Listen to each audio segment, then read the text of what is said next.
जय हिंद साथियों, आप सभी का हमारे इस यूट्यूब चैनल वेदांता क्लासेस में स्वागत है। मैं हूं वेदांत सौरन और आप देख रहे हैं वेदांता क्लासेस।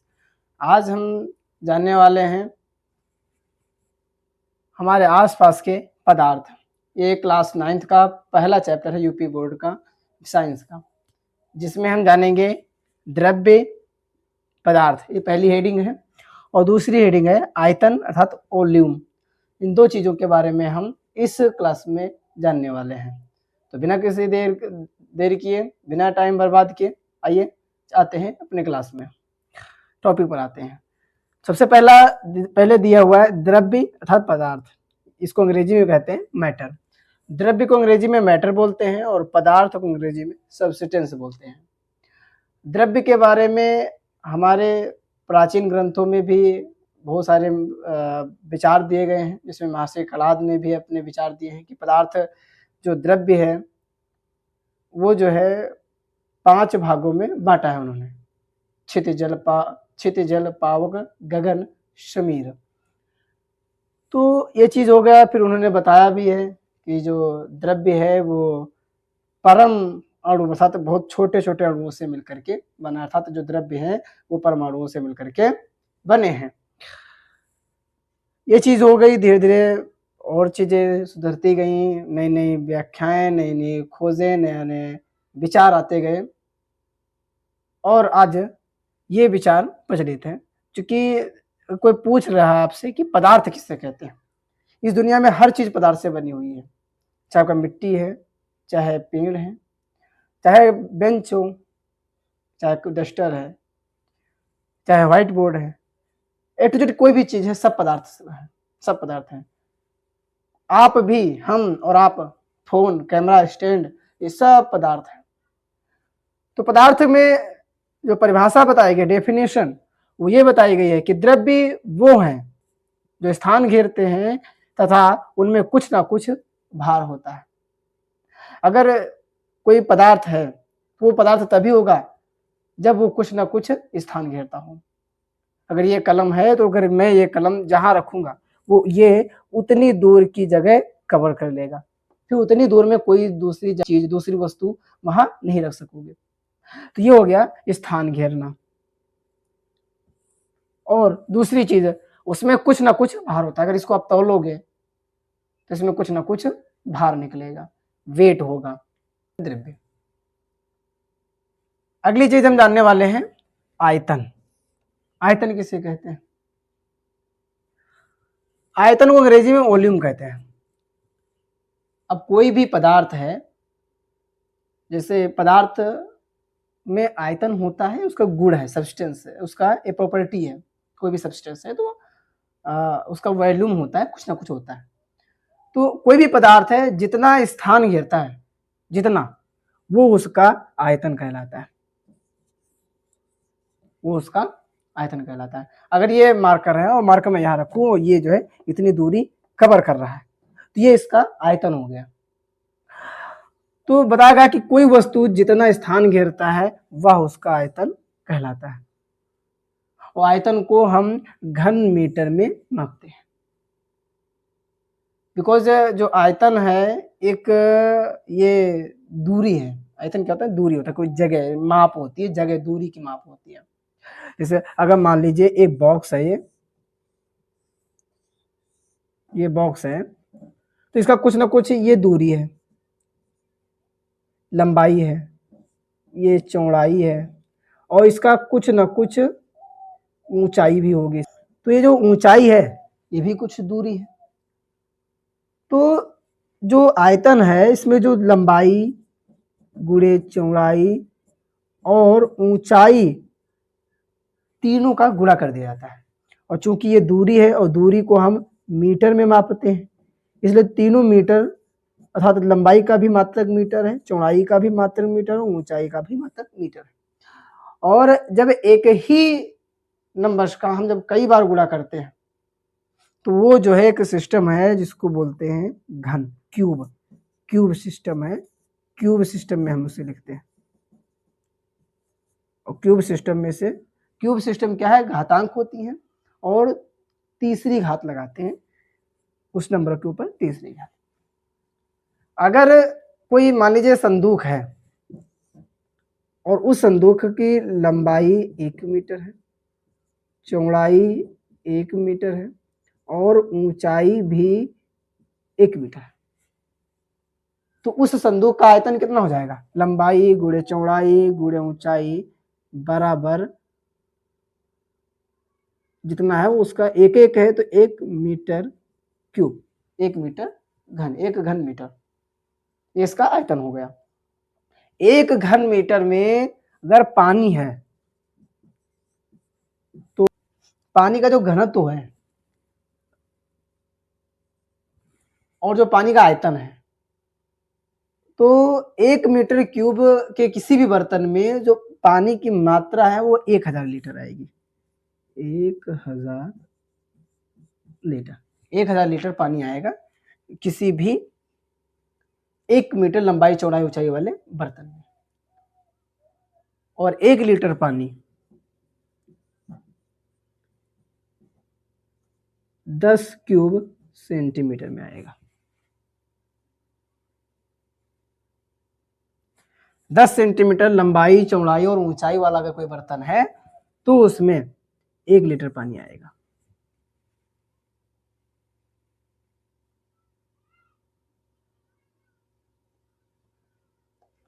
तो इस प्रकार से हम आशा करते हैं आपको ये पूरा जो टॉपिक है बेहतर तरह से समझ में आया होगा। तब तक पढ़ते रहिए, स्वस्थ रहिए, मिलते हैं अगले क्लास में। जय हिंद, वंदे मातरम। अब हम जानने वाले हैं पदार्थ के अभिलाक्षणिक गुण, कैरेक्टरिस्टिक्स ऑफ मैटर। गुणों को अंग्रेजी में हम प्रॉपर्टी भी कहते हैं कि अगर पदार्थ हैं तो उनके कुछ ना कुछ गुण होते हैं, तो वो क्या कहते हैं? गुण का एक तरफ ऐसे मान लीजिए कि आप अगर कोई वस्तु है उसका गुण अगर आपको जानना है तो आप उसकी पहचान कैसे करते हो, उसके लक्षण क्या है, वही जो है उसके गुण कहलाते हैं। ओके, तो ये चीज हो गया। तो इसमें पहला बताया गया है कि कोई भी अगर पदार्थ है तो उसका अभिलाक्षणिक गुण, उसमें जो पदार्थ हैं वो हमने अभी पीछे बताया, जो पदार्थ हैं वो छोटे छोटे कणों से मिलकर के बने हैं, जिनको महर्षि कणाद ने परम अणु कहा था, अर्थात परमाणु कहा। तो उन छोटे छोटे कणों के बीच में रिक्त स्थान होता है, स्पेस। उन कणों के बीच में स्पेस होता है, वही बताया गया कि अंतराणविक अवकाश। तो दो कणों के बीच में एक जो है गैप होता है, स्पेस होता है, ये हो गया अभिलाक्षणिक गुण। इसको जानने के लिए आप कैसे करो, कैसे कैसे बीच बीच में जगह होती है, कैसे जान पाओगे? तो ये जानने का सबसे अच्छा तरीका ये है कि आप क्या करिए, एक पानी का एक गिलास लीजिए और उस गिलास में थोड़ा सा नमक डालिए, 1 चम्मच नमक, थोड़ा सा हिलाएंगे तो सारा नमक उसमें घुल गया। अब ध्यान से देखेंगे तो उस पानी का लेवल भी नहीं उठा, तो जो नमक था वो गया कहाँ? जितना हमने डाला अगर उसका तो पानी ऊपर उठना चाहिए, लेकिन नहीं उठा। तो इसका मतलब ये है कि वो जो पानी में जो नमक तुमने डाला है वो नमक उस पानी के कणों के बीच में जो खाली जगह है उसमें जाकर के बैठ गया। ये इससे हम पता चल गया हमें कि ये बीच बीच में अंतराणविक अवकाश होता है। दूसरा लक्षण है कि पदार्थ के कणों में निरंतर गति होती रहती है। पदार्थ के कण हमेशा, कोई पदार्थ है वो हमेशा गति करते रहते हैं। ठोसों में, द्रवों में और गैसों में, पदार्थ की 3 अवस्थाएं हैं, तीनों में गति होती रहती है, आपस में चलते फिरते रहते हैं इधर उधर। अब वो अलग की बात है कि ठोस में सबसे कम होता है गति, ठोस के कण आप कम गति करते हैं, सबसे कम गति करते हैं, और उससे ज्यादा गति करते हैं द्रव के कण, और सबसे ज्यादा जो गति करते हैं कण वो गैसों। तीसरा है पदार्थ के कण एक दूसरे को आकर्षित करते हैं। जो पदार्थ है जिनसे बने हैं, कोई पदार्थ है जिनसे बने हैं, तो वो जो कण हैं वो अपने पड़ोसी वाले कणों को खींचते रहते हैं, आपस में पास पास एक दूसरे से बंधे हुए हैं। तुम इधर आओ, तुम इधर आओ, तुम इधर आओ, वो बोला नहीं तुम इधर आओ, वो तुम इधर आओ। तो ऐसे करके वो एक दूसरे को खींचते रहते हैं, एक बल लगाते रहते हैं आपस में, जिससे वो एक जगह पे स्टेबल रहते हैं। तो इनकी एक संरचना निर्मित होती है इससे। अगला बताया कि 2 पदार्थों का स्वतः मिलना विषण कहलाता है, जिसमें बताया गया है कि पदार्थ के कण निरंतर गति करते रहते हैं। तो इसका जो आप उदाहरण प्रैक्टिकली प्रयोग करके आप जान पाओगे कि एक पानी का गिलास लीजिए साफ-सुथरा और उसमें एक रंग का थोड़े कलर डालिए। आप देखेंगे कि पूरा रंग धीरे-धीरे जो रंग है वो पूरे गिलास में फैल चुका होगा। फिर आप क्या करिए, तो ये जो फैलते हैं, रंग जो तुमने एक जगह डाला पूरे गिलास में फैल गया, ये इसी से संभव है। अगर कणों में निरंतर गति ना होती रहती, तो जो कलर था वो अपने आप पूरे गिलास में नहीं फैलता। दो पदार्थों का स्वतः मिलना विसरण कहलाता है। अब जो रंग पूरे पानी में फैला, उस प्रोसेस को विसरण कहते हैं। विसरण, इस प्रक्रिया को विसरण कहते हैं। ओके, इतना चीज हो गया।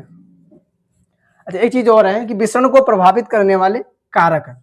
तो अगर रंग फैल रहा है पानी में, तो उसको कौन कौन प्रभावित करेगा? तो उसको प्रभावित करने की कुल जो है 3 कारक बताए गए हैं। पहला है भौतिक अवस्था।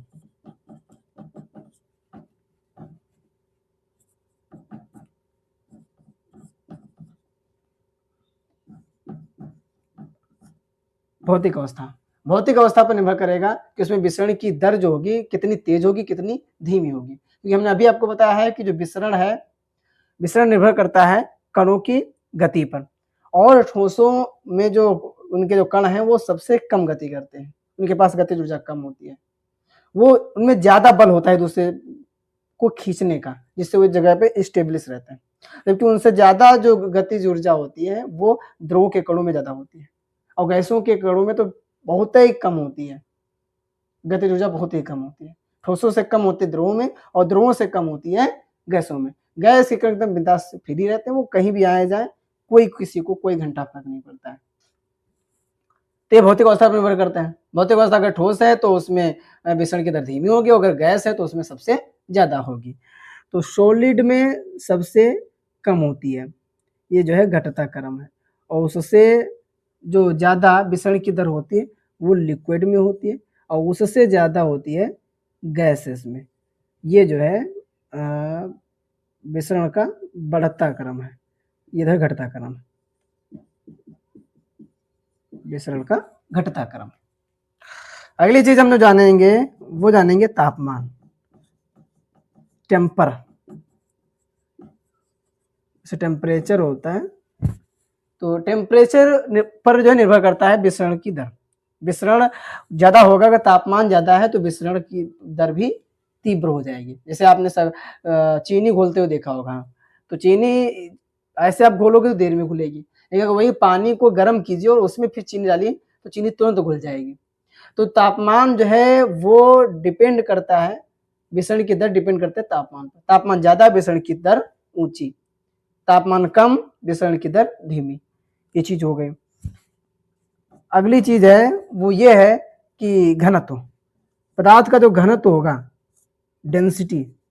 डेंसिटी का अर्थ होता है उसके कणों के जो कण है, एक दूसरे जो कण है पदार्थ के, वो कितना पास पास है। मतलब कणों की आपसी दूरी, जो कणों की आपसी दूरी है वो जो है घनत्व है। कणों की आपसी दूरी जितनी ज्यादा होगी, घनत्व उतना ही ज्यादा होगा। कणों की जो दूरी है वो जितना ज्यादा होगा, उतना घनत्व उतना ही कम होगा। और कणों के जो आपसी दूरी है जितनी कम होगी, घनत्व उतना ही उसका ज्यादा होगा। अर्थात कण घने घने होंगे, पास पास होंगे, कम दूरी होगी उनके बीच में, कणों कणों के बीच में, तो वो जो पदार्थ होगा उतना ज्यादा सॉलिड होगा, उसका घनापन है जो घनत्व है उतना ही ज्यादा होगा। अगर घनत्व ज्यादा है तो उसमें जो पदार्थ के जो कण है वो उनमें जो ऊर्जा होगी, गति ऊर्जा, गति करने की जो ऊर्जा है, पोटेंशियल एनर्जी है, वो कम होगी, क्योंकि वे आकर्षण बल से बंधे हुए हैं, ज्यादा उनके कणों के बीच में सहसंयोजक बल ज्यादा लगता है। ये चीज हो गई। तो विसरण जो है 3 चीजों पर निर्भर करता है, भौतिक अवस्था पर, तापमान पर, और उस पदार्थ के घनत्व पर निर्भर करता है। भौतिक अवस्था में सॉलिड में सबसे कम विसरण होता है, लिक्विड में उससे ज़्यादा विसरण होता है तीव्र गति से, और गैस में सबसे ज़्यादा विसरण होता है। तापमान जितना ज़्यादा होगा विसरण की गति उतनी ही तीव्र होगी। घनत्व जितना ज़्यादा होगा विसरण की दर उतनी धीमी होगी। जितना कम घनत्व होगा विसरण की दर उतनी ज़्यादा तीव्र